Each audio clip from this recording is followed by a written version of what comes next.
Hi everyone. Today I'm going to info dump on a subject that is near and dear to my heart, the SCP universe. So let's dive into the weird, interesting, and unusual. And just a reminder before I start the episode, if you are someone who loves a certain topic and want to be on the show, you can reach me at onyxkolesik at gmail. onyxkolesik and I'll leave a link down in the description. So basically, what SCP is it stands for Secure, Contain, and Protect.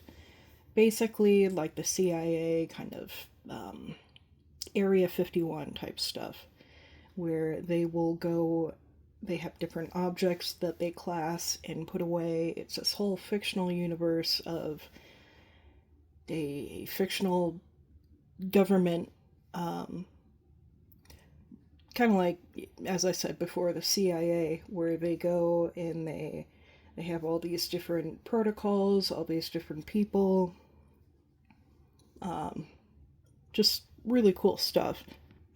I think it's really great because part of, I was so obsessed with this and still am. Because it's kind of like creepypasta in the way that people can upload they can make their own stories and upload. Um, and I love it so much that I ended up getting a 3 book. I was a part of a Kickstarter that these people made, a 3 book set of different SCP objects, and in the beginning of the book, they'll explain what SCP is and how they class different objects and the everything from the amnestics to the classification to what the fictional universe is. And I love this book because it not only explains that, but when I was a part of the Kickstarter, they sent a holographic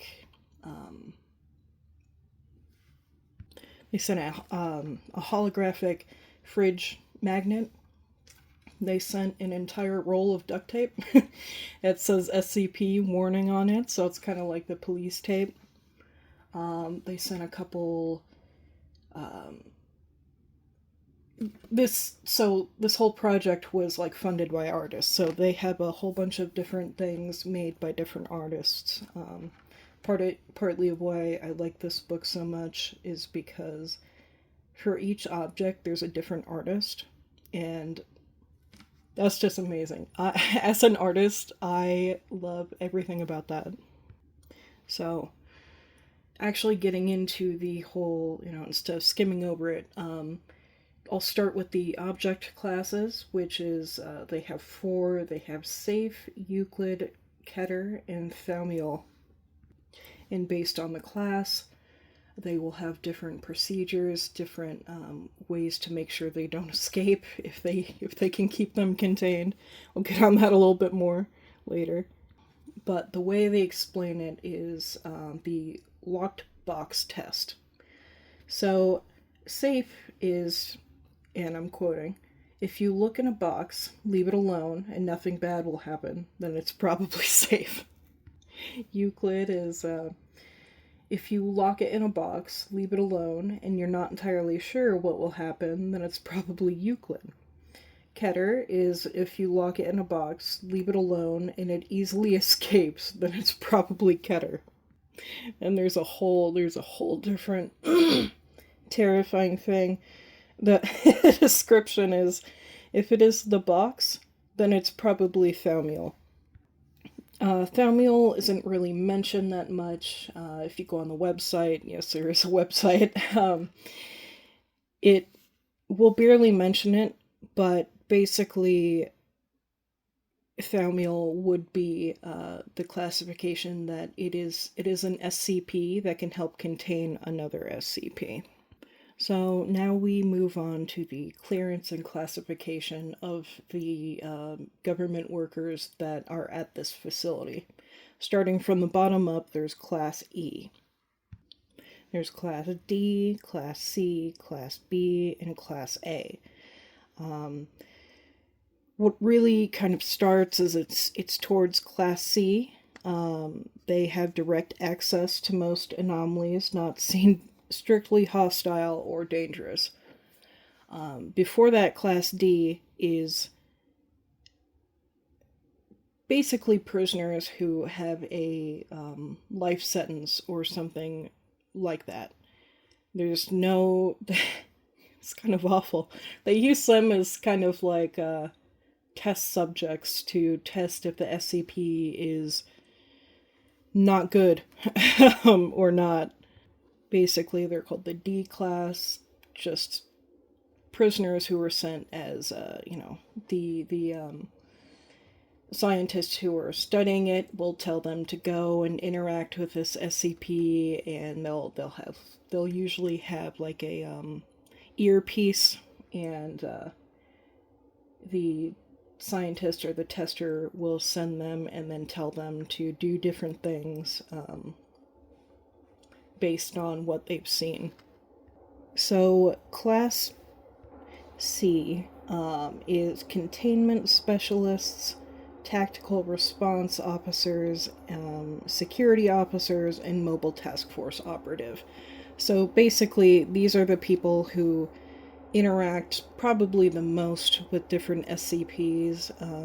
They'll study them, they'll talk to them, they have different procedures, things like that. Each level also kind of coincides with each other, so Class C and Class B, depending on the classification of the object, the researchers and field agents. So field agents can be Class C or Class B, based on how dangerous the object is. And we're getting to Class A, which is basically the reason I kind of compared SCP to the CIA with Area 51 is because they have a thing called site directors, where they set up different sites all across the world, but this is mainly focused in like America. And they are the ones who basically tell... they're the highest ranking personnel at their assigned location, and they're directly responsible for the containment and safe operation of those sites. So they keep everyone protected. They, based off of what different researchers and field agents tell them, they will update different containment procedures, stuff like that. There is, this is all in Class A, there is the O5 command, which sometimes I like them, sometimes I don't. They're very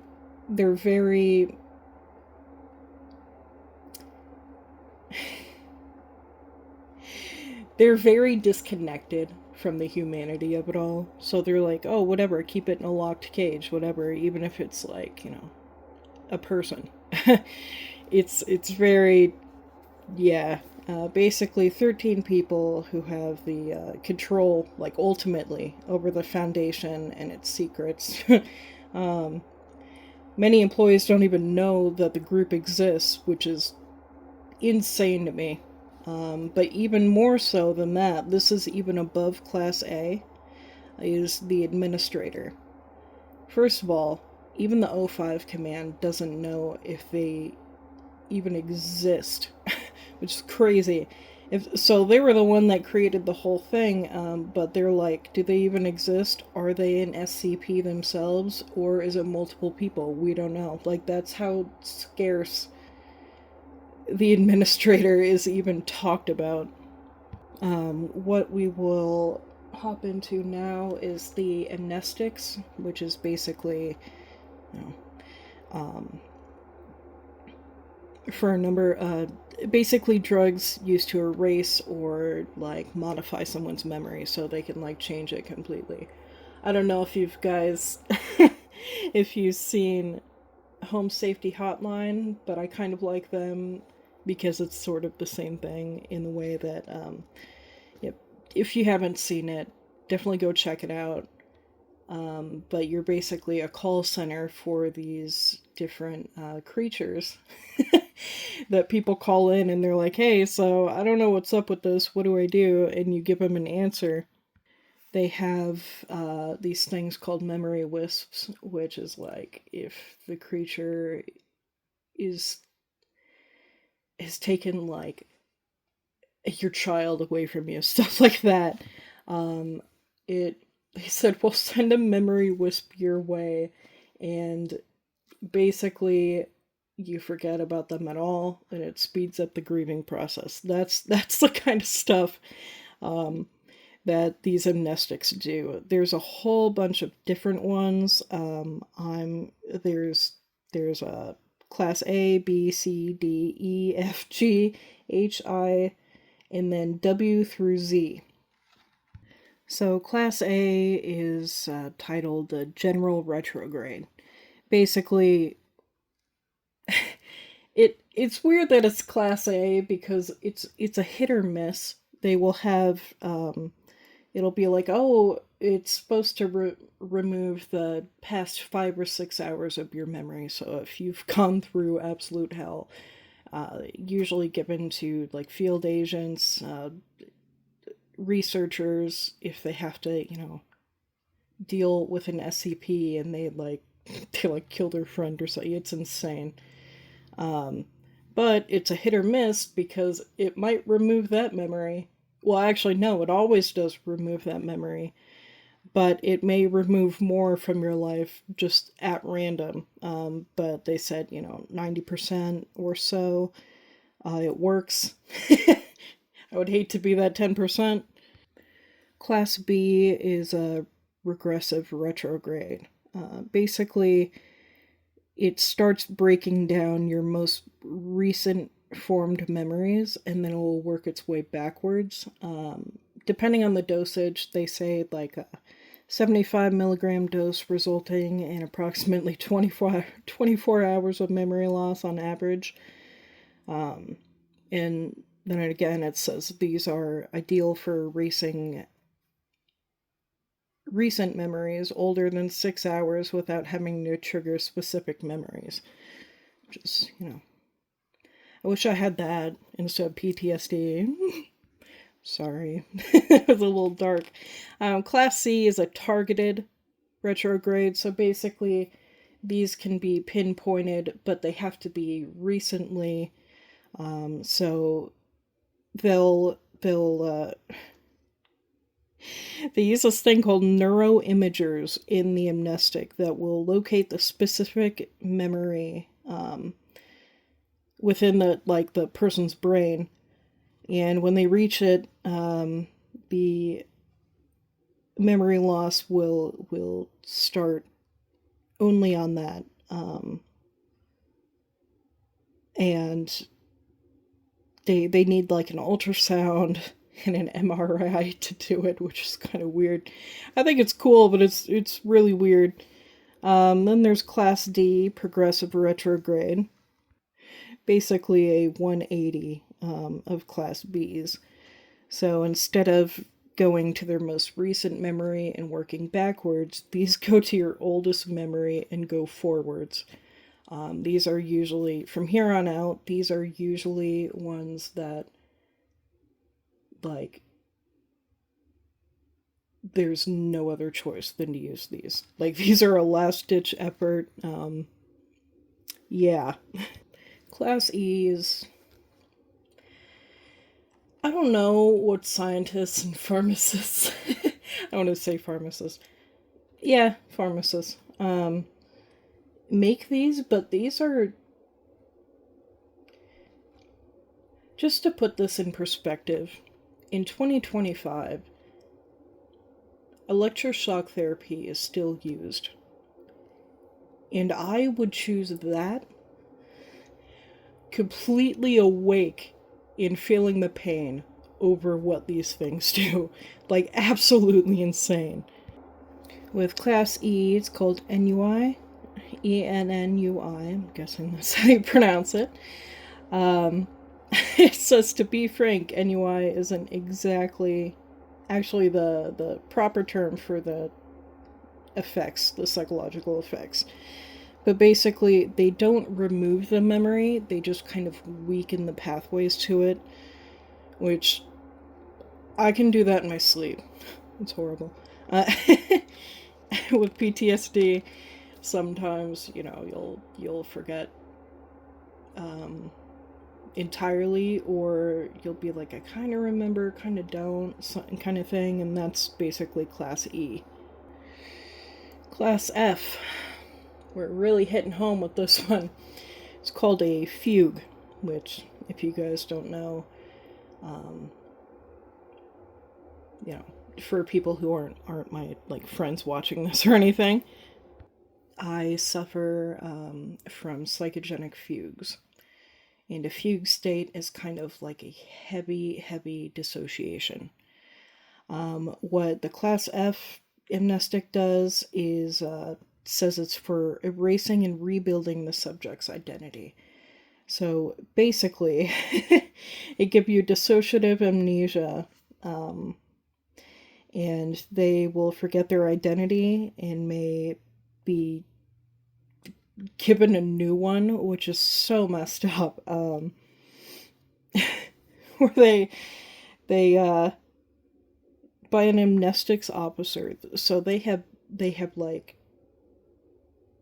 they really think of anything and everything for this. For any SCP they use, they have all these different ones. Yeah. So the officer determines if you will get a whole new personality based off of whatever they deem fit, which is kind of messed up. It's not kind of, it is very messed up. Or sometimes they'll be they'll be allowed to develop one of their own, which is also insane. Because going through, I think that's why I like this part of the book. I don't want to say I like it, but it hits home more for me. Because with childhood, with CPTSD, which is what I have, it's basically chronic. Doesn't make it any less worse or any better than just regular PTSD. Never misconstrue the fact that you are allowed to make a big deal about things that feel big to you. So even if it's one thing that's happened to you, one bout, that can follow you throughout your life. But chronically, if it's on a chronic basis, it's called CPTSD. And for me, basically 2 to 14, I was in fight or flight, I was in survival mode. So after that, I didn't know who I was. I had an ego death, I had to figure out who I was, and that's kind of what I classify the Class F fugue amnestic. And Class G, I don't even need this amnestic. I can get this at home for free. Gaslighting. It causes the subject to doubt or the authenticity of their memory. So basically, gaslighting, obviously. When you are confused because someone's like, that didn't happen, that never happened. But you're like, it did happen. But if you're a self-doubter, you're like, maybe it didn't happen. Even though I really don't trust this person, the way they're saying it is very matter of fact, so maybe it did happen. And with the Class G gaslighting, which I think is that a lot of them, for the last 3, they start with, so there's Class E, NUI, Class F, fugue, Class G, gaslighting. They start with the first letter of the class. But part of the reason I like this book is because they have handwritten notes in here. So it's like you're reading through a document. It has been quite a while since I've gone in the website. They may have added it in after this, but I don't think there's much of the crossing and writing out new notes. They had different artists. They went so in depth in this book that they have different handwriting styles for different important figures in here. You know, scientists or field agents or whatever, they have a specific, like, they'll have one person with that handwriting style, and the more you read in this book, the more it'll be like, oh, that's Dr. So-and-so kind of thing. Really interesting. So it says in here, however, they have been banned by the ethics committee. Believe it or not, there is an ethics committee in this universe, and I don't know, like, they only step in when it's the worst of the worst, but they will literally do the most mistreating, sort of like dehumanizing, even if a person's not human, just like immoral things, and they'll be like, oh, that's fine. But every once in a while they'll be like, well, that's stepping over the line, buddy. So, it has that crossed out, and it says the, are currently under development at the request of the O5 Council. Class H is an interrograde. Basically prevents the formation of new memories, which is absolutely terrifying. But those are used mainly for subjects that have to go in repeatedly and have to deal with a specific SCP that really does not like them. Class I is transient, basically kind of being put under anesthesia, gives you amnesia for that time, but you're awake, so it's like, it's kind of like if they give you like laughing gas, like general anesthetic. So there's local and there's general. I believe general anesthetic is the one that you were completely under, but local is like laughing gas, stuff like that. So it's like that, but you're awake. And class W through Z is amnestics. Basically, these protect against specific SCPs that do change your memory, will immediately make you forget whatever, which I find this interesting because they have this down to such a science that they can make it like impossible for other SCPs to manipulate your memory or anything like that. Now that I've gone through all of the prerequisites, the knowledge you'll need for this, we'll go into one of my favorite part of the books, and this is the extremely detailed version of each SCP. They'll have different transcripts, different descriptions, different containment procedures, and the one I want to go over, just as, I'll read one as an example, is SCP-1678, or Unlondon is what it's called. It is a Euclid class, so if you'll remember, with the whole locked box test, Euclid is if you lock it in a box, leave it alone, and you're not entirely sure what will happen, then it's probably Euclid. So it starts with the special containment procedures, as it usually always does with the SCP. Each one, it'll have the same, more or less the same, like, procedure of things. So the special containment procedures, on London, I'll just call it that, remains only partially contained with a red underline. Mobile Task Force Tau 4 and Epsilon 6 have succeeded in establishing a defensive perimeter around the Hyde Park district of London. With cases of London-A, which they will have dashes, they'll have an A and a B and sometimes a C. It's the same SCP, but sometimes they'll have like a 1 or a 2-parter or different objects or people that you see in here are, dash A, dash B, dash C, dash D, stuff like that.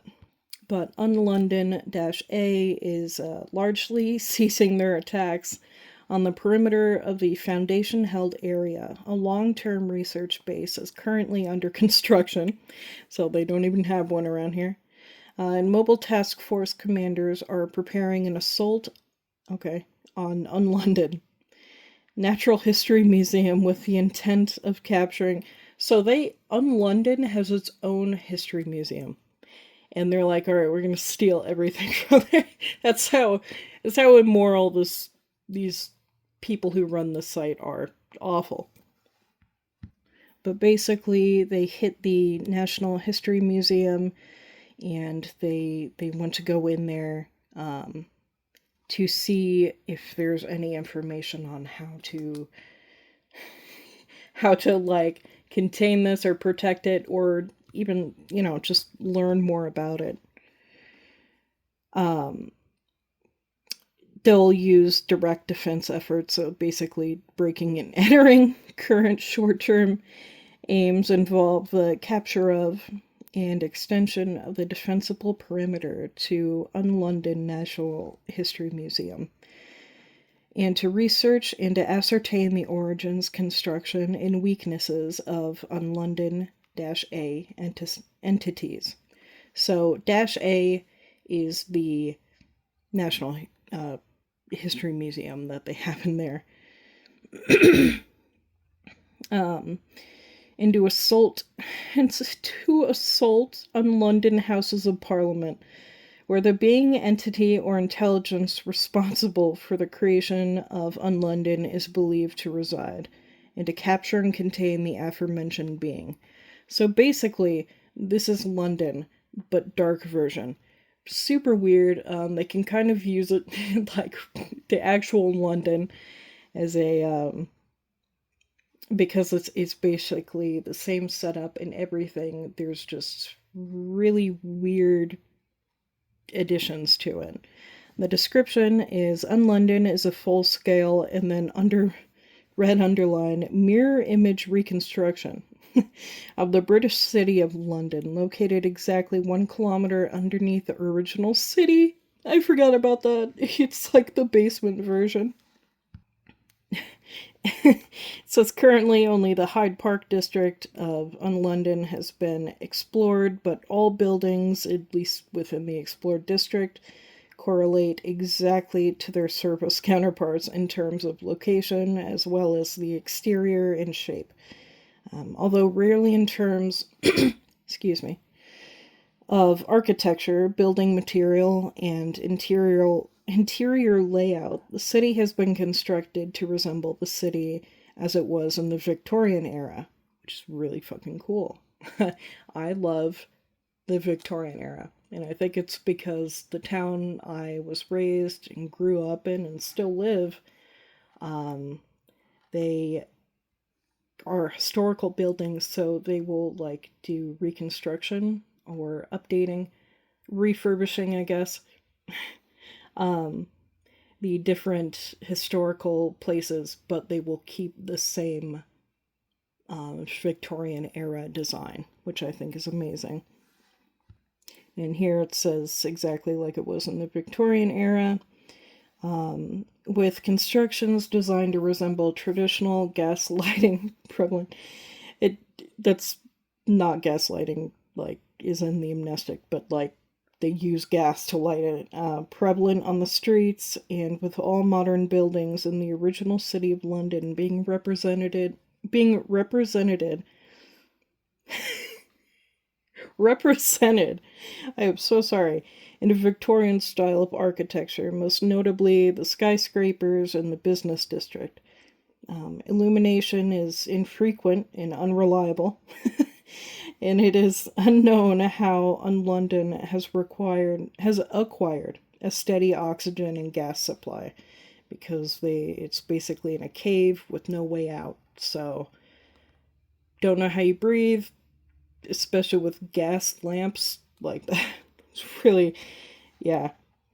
London is believed to have been constructed instantaneously by unknown means, with London Houses of Parliament serving as the epicenter for the construction process. I know how to read, I promise. This is evident by the fact that as distance from the House of Parliament increase, there is an exponentially increasing frequency of flaws in the construction, red underlined, of London, such as houses built entirely out of copper pipes or other unconventional materials, gas lights, quote unquote, being little more than a metal rod topped with a floating orb of light, buildings containing no floors, and at the furthest explored distance from the epicenter, no windows or doors, aside from the foundation occupants in cases of London-A, B, and C. London is believed to be uninhabited, which is weird, and you'll figure out why soon. London has been believed to have been constructed with the intent to harbor the survivors of an XK class end of the world event, the Rapture. This is evidenced by an audio recording that will activate and play upon any person entering the city, which is scary because if you think about it, if you recall my last episode where I talked about different war tactics and stuff like that, psychological warfare, they will have loud voice over the speaker saying constantly, like, you are fighting for this. This is, you're protecting your country, do it. Trying to convince you over and over and over again, even in your sleep, that this needs to be done. So anytime I hear like a voice going over the speaker, I get kind of nervous. So here's the audio transcript in the entrance of the city. My fellow citizen, if you are hearing this tape, then the world as we know it has finished. The sky has broken, the ground heaves with the tramp of terrible feet, and all the horror and madness from the dark corners of the world has broken free to exact its vengeance on the world of man. Those who sought to contain them were killed or scattered, and are killed or scattered, and we soon learnt to the attempt of fight these creatures is almost invariably to face one's death. Countless billions have been slaughtered in their attempt to sate their endless appetite for death, and there was nothing we could do to stop them. Evil has raised its bloody flag upon all nations of the world and crowed its unholy victory to the broken sky. Yes, this is the end. What kind of cryptic... It's really, like, that's terrifying. It would not even all the way through, but there is new hope, underlined in red. Welcome to London, a city of survivors, a city of the free. Together, fellow citizen, we will wait and prepare for the new beginning, the grand new world that is soon to come. Let the world above burn, we will endure. So scary. Let the monsters have their world, we will prepare, and let the ground tremble with a new Armageddon as evil consumes itself. For I tell you, citizen, upon the day of the ruination of man, their insatiable appetites will turn them against one another in their endless lust for death. We will wait.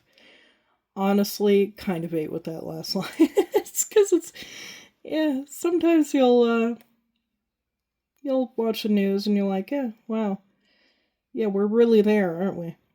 And I tell you, citizen, that there will be a new morning, and you will emerge from Unlondon and stand blinking in the sun as the children play and laugh in the bones of horror long dead. And you will walk, hand in hand, to the sea, our faces skywards, as the rising sun ushers in the new age of man, and you will gather, citizen, at my feet as I summon Unlondon from its rest, and it shall burst, phoenix-like, from the ashes of the old, and on that day, citizen, there will be a new order. As we raise the Union flag over the entire world, I welcome you to Unlondon, the lost city, and the first. Which, wow.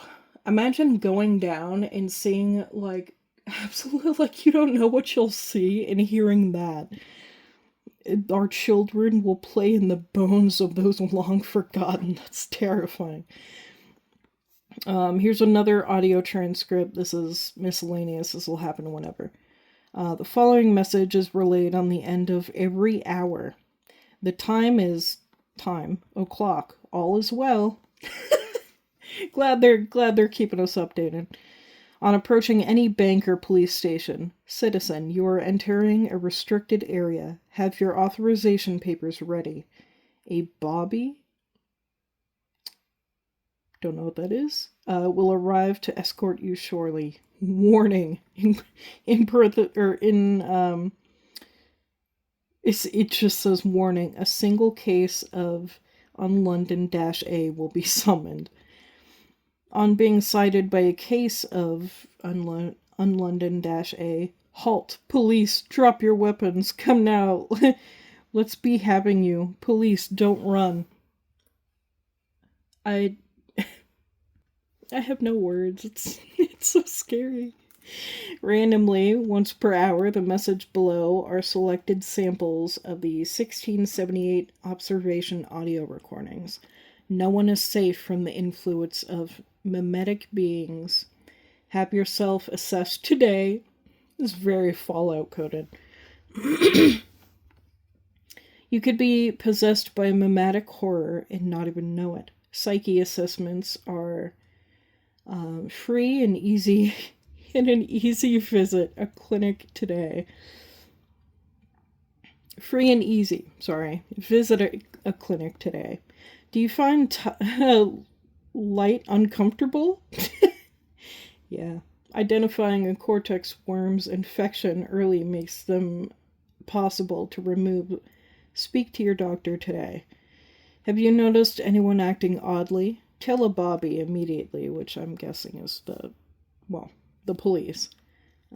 Crime will not be tolerated in Unlondon. I warn you, the tormentors of society will become its defenders. Evil can walk in a human form and human flesh. Stay vigilant. Me. These are all different things at play, by the way. Are you frequently anxious or depressed? Yeah. Sorry, that was me. It could be a symptom of the pattern screamer's influence. Notify a bobby immediately. Ensure you are well rehearsed in all breach protocols. There is no excuse for panic or confusion during drills. These are the citizens that live here. Not even like the military or anything. They're like, yeah, you better remember. That's wow. Can't make ends meet? Wow. There's just advertisements now. Do not be ashamed. Bryson's Home for the Poor is here to help. Wow. I rule in the interests of the many, not the few. There are no special privileges. That's just by itself. Swelling and abnormal growths are an early sign of the slaver man's possession. Report an abnormal sickness to your doctor immediately. Excuse me. Each and every one of you is responsible for the safety of Unlondon and its citizens. Be watchful. Oh my god. So this is basically still the description. Those were just the audio tapes that would play over. Most explored buildings within Unlondon appear to have been outfitted for the purpose of extremely dense inhabitation with closely grouped steel bunk beds. Oh, a common feature in any building suitable for the purpose. Foundation researchers have advised that most explored buildings within Unlondon are unfit for human habitation, underlined in red. Are outfitted for other purposes, most notably the Unlondon version of the Natural History Museum, which is featuring an exhibit titled The Fall of Man, and contains representations of several known SCP entities. This SCP, like, kills other SCPs, which is so scary. Wow. Which is okay. And contains representations of several known SCP entities, as I said. Sorry. And images and artwork depicting apocalyptic settings. The key threat posed by Unlondon is the entities referred to in some of the Unlondon audio recordings as bobbies. Bobby is known to be a Victorian-era British slang term for policeman, henceforth referred to as SCP 1678-A. So that's, I've just been calling it Unlondon just for ease. -A. These entities are constructed out of human corpses. Okay. Just gonna throw that in there. Crudely dismembered at the head, wrists, oh my gosh, knees and elbows, and reassembled using simple industrial hinges and screws. This is, like, I'm genuinely scared.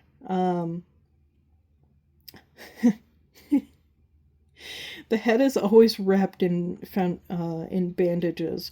They are dressed in a uniform similar to Victoria-era police and are extremely hostile towards Foundation personnel, attacking them on sight with improvised weapons. Yeah, so they don't even have, like, clubs or batons, what it would be in America. They just have, like, wrenches. They just have, like a heavy metal pipe with them. It's not...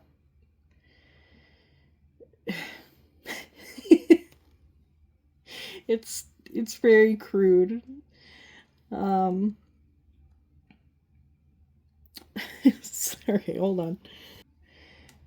These attacks are always preceded by the bobbies emitting a noise similar to that of a policeman's whistle. They don't even whistle, they just make the sound.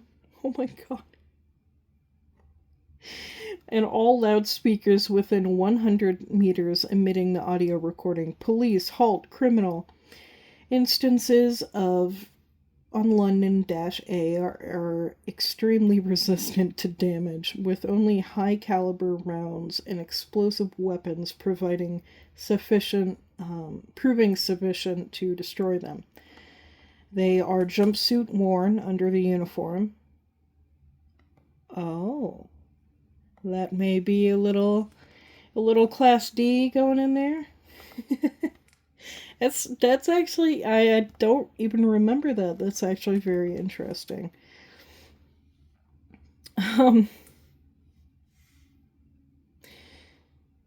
To what extent they interact with other Unlondon entities is unknown.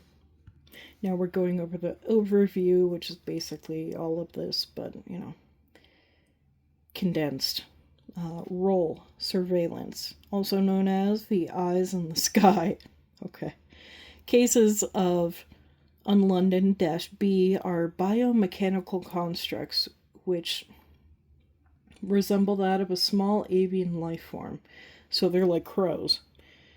Basically, the whole meme, you know, God, I don't even remember, about birds being like secret government watchers. This is actually true in this universe.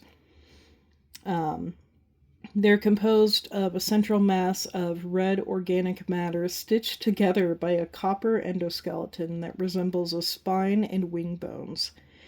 The head has been demonstrated to be a small video camera. Wow. And remnants of feathers and plastic on their exterior suggest they were once intended to resemble a pigeon. Cases of Unlondon-B are known to possess no offensive or destructive capabilities, yet their ability to track task force movement should not be underestimated. As it is currently known if they are capable of communicating with or summoning cases of the Bobbies. Cases of Unlondon-B are relatively simple to contain or destroy, yet their large numbers make their observation of Foundation activities extremely difficult to stop. Occasional posters providing the Foundation explored area allude to their existence. So basically kind of like World War II era like propaganda posters, like, we want you. the whole Uncle Sam posters, stuff like that. These posters display an image of a small pigeon observing criminal activity beneath the title, Unlondon's Eyes in the Sky, quote unquote, alongside a small message to the effect that anyone destroying or vandalizing the eye in the sky faces up to 6 weeks in the redacted unit. There's going to be a lot of redactions in this book, but in this one, not so much, just because they don't have an actual interview. I mean, obviously they can't interview an entire city, but when they do have interviews with other SCP, there are... Like, don't make it a drinking game with the amount of redactions. I don't wanna have to drive you to the hospital for alcohol poisoning. Crazy. The role unknown, also known as Wretch. Okay. Cases of Unlondon-C resemble a humanoid figure dressed in rags, underlined with red. They appear to be of old age and are usually, although not always, female. They have always been encountered outside the Wretch. That's what they used to call me. Always been encountered outside the Foundation-held area. There have been very few direct encounters with Unlondon-C entities, and it is currently unknown how many cases exist or to what level of threat they pose to Foundation security or safety. Encounters typically feature cases of Unlondon-C sitting on a street corner with a begging dish. It's so sad. Whereupon they will... Yeah, now wait a minute. Didn't they say they had a, homeless shelter for them? Or they... Maybe because there's so few, they've, literally filled up the homeless shelter. But there's still people out on... That's so sad.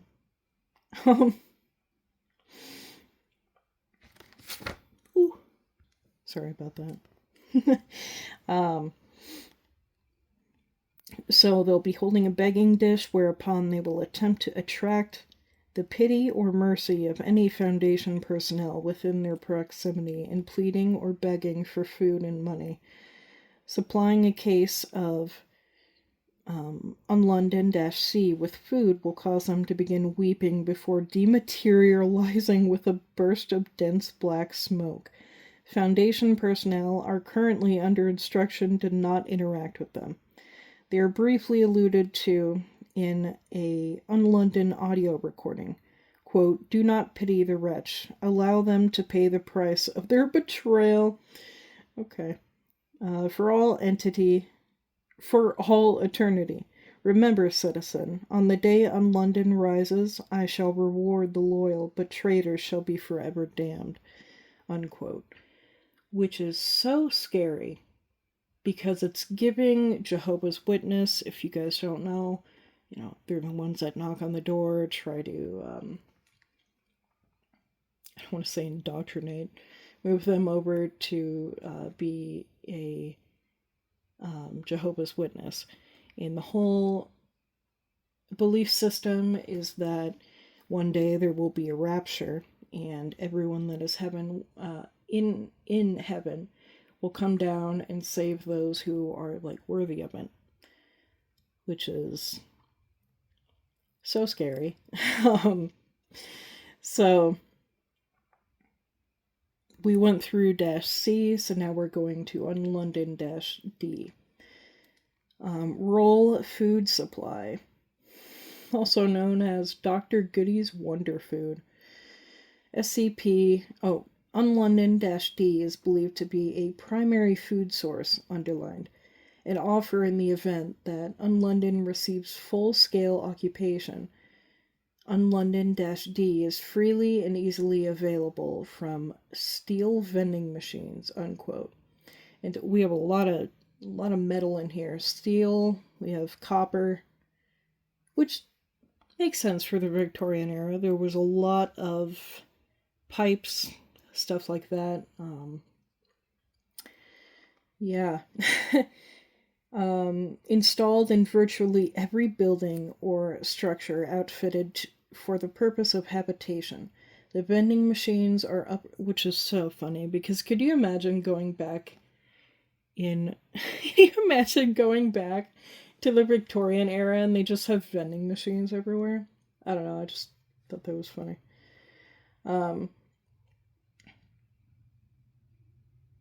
Okay, so they're similar in size and shape to that of a modern petrol pump, containing a slot for the receiving of coins and a flexible rubber hose, ending in a trigger-operated nozzle that will deploy half a liter of Unlondon-D. Upon the appropriate payment, all vending machines display the legend Dr. Goody's Wonder Food alongside an image of a smiling child enjoying a bowl of Dr. Goody's Wonder Food, Unlondon-D. And text bubbles advertise that Unlondon-D costs, quote, just a farthing a bowl, okay, unquote. That is, quote, contains all the nutrients you need, unquote, and, quote, completely restores health and vitality, unquote. It has proven to be extremely attractive to cases of the retch, Unlondon-C, what we just covered, and an unknown species of colored mollusk, which have been observed feeding on any spillages. So they're kind of like, like New York City with the rats that, like, drag pizza with them. Basically the same thing, except they're crabs. Or mollusks. Sorry, my bad.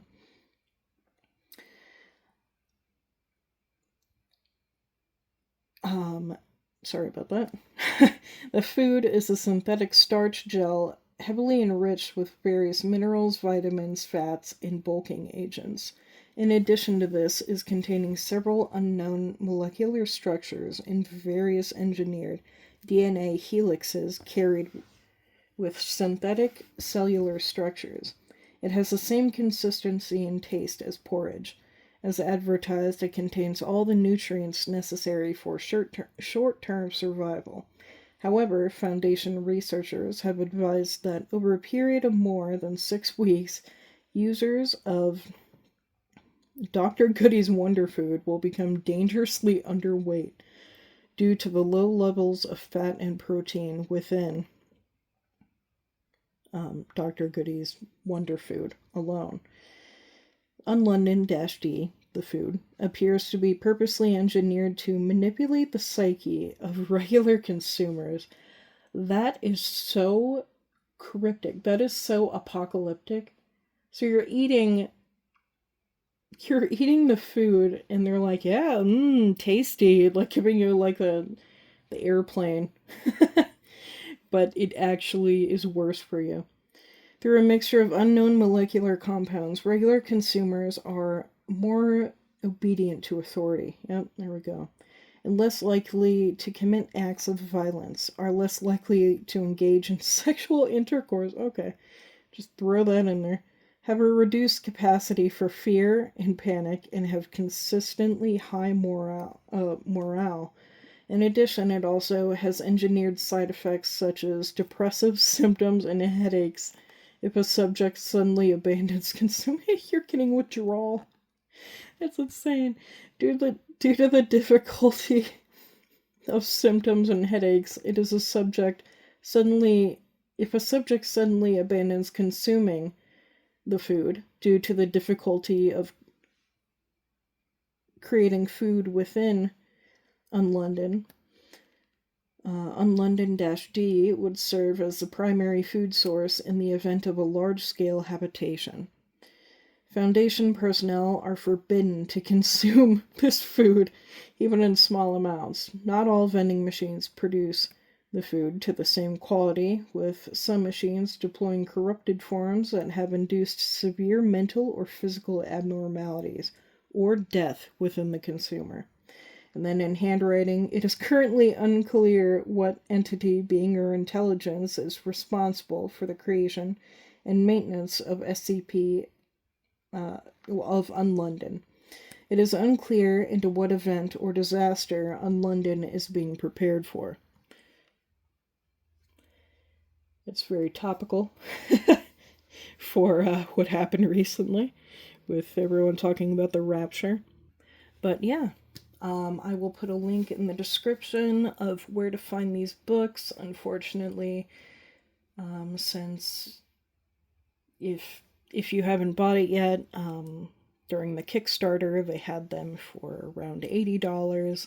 I think now for the 3-book set, it's above 100, like 120, I think. Don't quote me on that. Like I said, I'll put the link in the description. But you also don't get, the duct tape. It came with a calendar. I have one of those, do not disturb things on the door handle of like hotels, but it says do not disturb, and then has, one of the more well-known SCPs, the hard to destroy lizard. So yeah, definitely go check it out, and thank you guys so much for stopping by and listening to this podcast.